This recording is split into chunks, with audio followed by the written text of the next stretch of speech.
बात करते हैं राजस्थान की, जहां स्कूलों के लिए जारी सालाना कैलेंडर ने नया सियासी बवाल खड़ा कर दिया है। दरअसल स्कूलों के लिए छुट्टी और उत्सव को लेकर जारी आदेश में वीर सावरकर की जयंती और आर्टिकल 370 को लेकर कांग्रेस भजनलाल सरकार पर हमलावर है और विधानसभा सत्र के बीच विपक्ष को एक नया मुद्दा मिल गया है।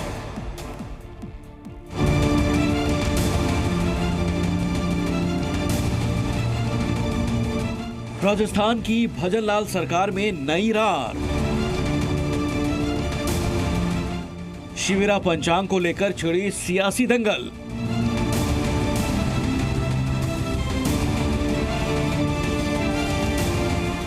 घाटी के मुद्दे से मरुधरा की सियासत गुलजार। रेगिस्तान की भूमि कहे जाने वाले राजस्थान की राजनीति में अब कश्मीर के वादियों के मुद्दे की एंट्री हो गई है। दरअसल स्कूली कैलेंडर को लेकर भजनलाल सरकार के एक फैसले से राजस्थान का सियासी पारा हाई हो गया है। तकरीबन महीने भर की देरी से स्कूलों के लिए जारी किए गए शिविरा पंचांग ने विपक्षी दलों को नया सियासी मुद्दा दे दिया है। दरअसल राजस्थान शिक्षा विभाग की तरफ से अवकाश वाले दिन शिविरा पंचांग जारी किया गया। इसके तहत बच्चे साल में 233 दिन पढ़ाई के लिए स्कूल आएंगे, 54 दिन छुट्टी पर रहेंगे और 38 दिन उत्सव मनाएंगे।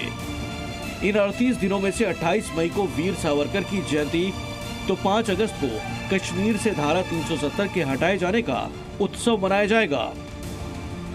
भजनलाल सरकार के इस फैसले पर विपक्ष आग बबूला हो गया है। राजस्थान में कांग्रेस अब शिक्षा विभाग को सवालों के कटघरे में खड़ी कर रही है। वीर सावरकर की जयंती पर उत्सव के फैसले को सियासी बता रही है। कांग्रेस का कहना है कि वीर सावरकर को इतिहास नहीं बल्कि बीजेपी क्रांतिकारी बताती है। बच्चे इस देश के लिए मजबूती से काम कर सकें, जो चीजें आप पढ़ा रहे हैं उन चीजों का फायदा बच्चों को मिले, ये बात मैं कहना चाहता हूँ। वीर सावरकर का भविष्य उज्जवल नहीं होगा, उनकी जो क्रांतिकारी गाथा बताती है बीजेपी। बीजेपी बताती है ना, इतिहास तो नहीं बताता।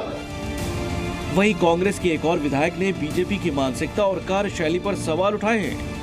इस कदम को स्कूली छात्रों के लिए गलत फैसला बताते हुए भजनलाल सरकार पर जमकर निशाना साधा। पता नहीं जो बीजेपी का क्या मंशा है, किस दिशा में बच्चों को लेकर जाना चाहते हैं।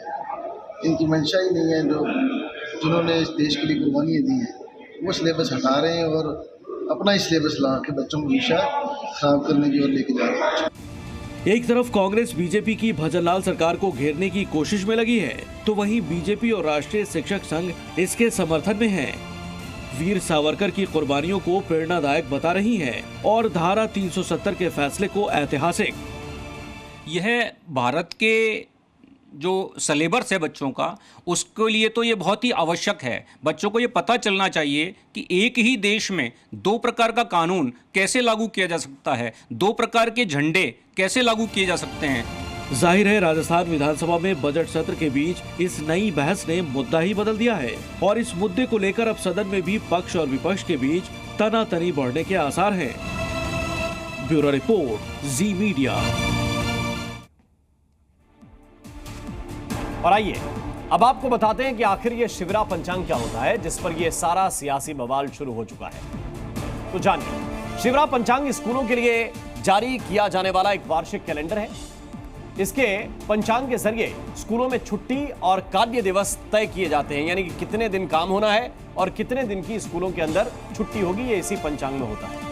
शिविरा पंचांग में छुट्टी के साथ साथ स्कूलों में मनाए जाने वाले उत्सवों का भी जिक्र होता है कि स्कूल आप आएंगे, लेकिन कौन कौन से उत्सव मनाने के लिए आप आएंगे वो भी इसी पंचांग में लिखा होता है। इस बार भजनलाल सरकार ने शिविरा पंचांग में छुट्टी और उत्सव में कुछ बदलाव किए हैं, यानी कौन सी छुट्टी रहेगी और कौन से उत्सव स्कूल में मनाए जाएंगे ये बदल दिया गया है और इसी पर यह सारा बवाल इस वक्त मचा हुआ है। जी न्यूज़।